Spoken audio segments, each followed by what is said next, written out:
Who are you? I am Silenos. From? Dimmu Borgir. Welcome to Vancouver, British Columbia, Canada. Thank you.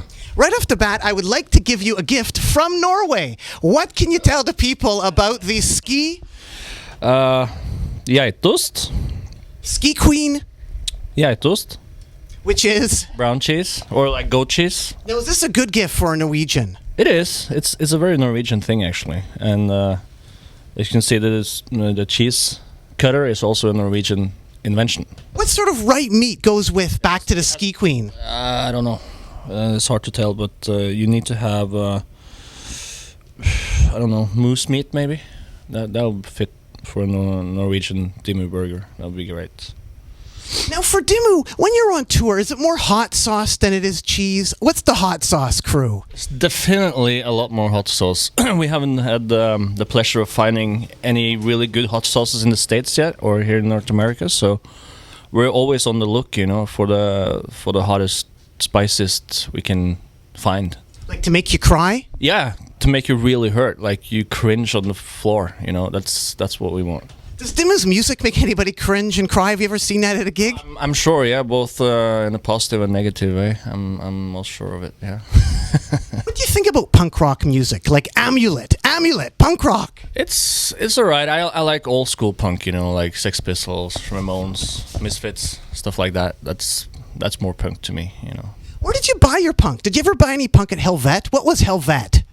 I bought a lot of CDs at Helvete when the shop was up and running, and I got a lot of really nice suggestions from Euronymous, and he introduced me to a lot of great bands, And now it's a bakery? I'm not sure. Like on the food theme. I thought that was quite interesting. Yeah, that's different. I noticed that you played the Grammys. Did you really play the Norwegian Grammys? Yes, we did in 99, I think it was, or was it 98, 99? We played on live on TV. In the best time of the night, I suppose. So a lot of older people must have gotten their coffee, choking on their coffee, I'm sure. How about Norwegian rock legends like Aha? Have you ever met Aha at all? Yeah, I think we met them once, but there's not many other known Norwegian artists really that has made it really big. So I was once talking to the rock and roll band The Hives. You know The Hives from Sweden? Yep. And they were saying ABBA were kind of like ghosts. You'd never see them anywhere. So you've met Aha, so it's easy to meet Aha in Norway? I think so. I mean, they're pretty prominent figures in the media and the press. So, but now they're gonna quit, I suppose. They're doing their last farewell tour now. So I haven't seen them live, but It's great you're keeping up on them. I didn't know that. of course.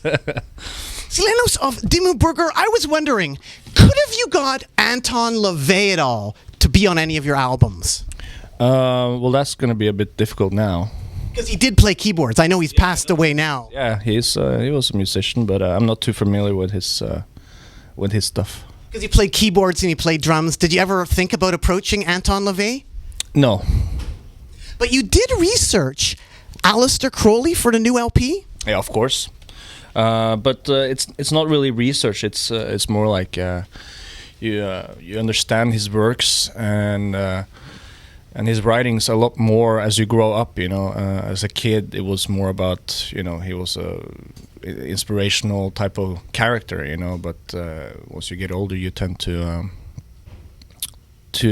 perceive his works in a different way. So that helped me a lot when I wrote the lyrics for this album, for sure.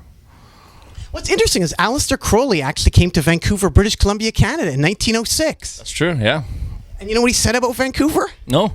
This is what Aleister Crowley said about Vancouver. Quote, Vancouver presents no interest to the casual visitor. Oh, well, then maybe it's different now. I know there's a lot of strip clubs in Vancouver, and it's known for that. So He continued on to say, it is severely Scotch. Its beauty lies in its surroundings. That's probably true, yeah. Yeah. I like Vancouver. Always liked it here. Now, obviously, Aleister Crowley didn't go up to Hell's Gate. There's a place called Hell's Gate in Vancouver. Right. I've never been there either. But you like fishing, though, don't you? I like fishing, yes. I haven't had the time to fish so much this year, but I'm gonna do some ice fishing when I get home. And Hell's Gate is interesting because it's on the Fraser River, and there's lots of good fishing you can have there in BC. Okay, yeah, that sounds good. I'm all for trout and bass and stuff like that. So, does Dimmu keep up on all the stuff going on in the Norwegian sports world at all, like the Olympics? Did you keep up on the Olympics at all? I do because I'm a sports fan. You know, I like football or soccer and ski jumping and yeah, stuff like that. So I keep up on it. Did you ever see the pants of the Norwegian curlers?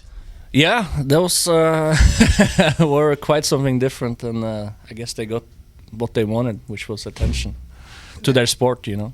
No, do other curlers? Do you like curling at all, or like is that? Yeah, I like it's very soothing on a Sunday when you have a hangover and you watch it on TV. You just lay back and like, oh, this is just yeah. Their pants are incredible. How would you describe them for people that didn't see the Norwegian curlers' pants? I don't know, crazy, just unexpected. Which sums up Norway and Dimmu Borgir. It was kind of surprising to know that they had such self-irony and humor about it, you know, and you don't really see Norwegians have that.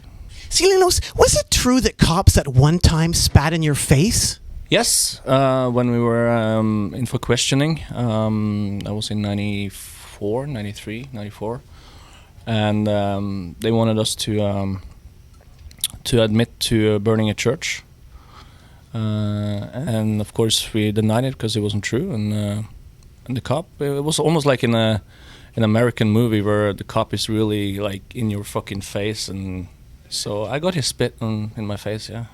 So was he trying to get you to confess then? Yes, but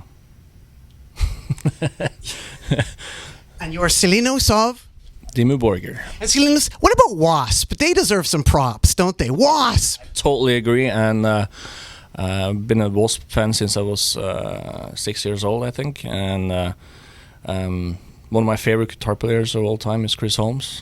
You know, so he doesn't get all the props that he deserves. That's for sure. What can you tell the people of the band War Druna? Isn't that somewhat of an ambient pagan, folkish type of stuff? I think. Yeah, with Gall from Gorgoroth. Yeah. No, have you seen them? I saw them live at the Viking Museum a couple of years ago. It was really nice. Wait a second. Backtrack there. Gall at the Viking Museum? That sounds awesome. Yeah, I think they it was during the Inferno Festival, and they kind of opened it up like as a yeah. Have you ever been to Gall's house at all? I've seen it profiled in movies. No, I haven't. Do you know anybody that's been there? No. Do you have any friends that have houses like way up in the middle of nowhere? Is it really like that in Norway for some places? Well, I have my own cabins in the far in the woods. You know, I have 3 cabins, and they're not so far away from where I live. But once you're there, you feel like you're far away from people, which is the whole point, which is great. You guys have the song "Gateways" on the new CD. Yes. And I was thinking about traveling and stuff. When Dimmu come up on stage at, say, a festival or at a gig where there's a lot of bands, have you ever come up on stage and found some weird stuff like sheep's heads and stuff like that? I remember once in Sweden there was someone throwing a huge salmon on stage, like probably like this big, and during the show it started to smell more and more, you know. So, but we could not really look for it because we were busy playing, obviously. So, there's been some weird stuff, yeah. And you being a fisherman, you're like, why are they throwing the fish? They should be eating it, right? They should be preparing it after a show, you know. Lastly here, you guys have the song Renewal. Yes. And I was thinking about refreshing and stuff and going up on stage. Have you seen some strange things of people going up on stage? For instance, before somebody goes up on stage, I've seen clips of bands huffing a bag with a dead animal in it for inspiration, like to get the air for inspiration. Have you seen some weird people preparing before they get up to go up on stage, weird rituals? Not that I can think of right now. We don't really have any sort of that rituals ourselves, but no. Like, for instance, we played with Danzig. Was he in the gym before he got up on stage? That sort of stuff, you know. Maybe it was during the day. I don't know. Well, thanks so much. Keep on rocking in the free world and do.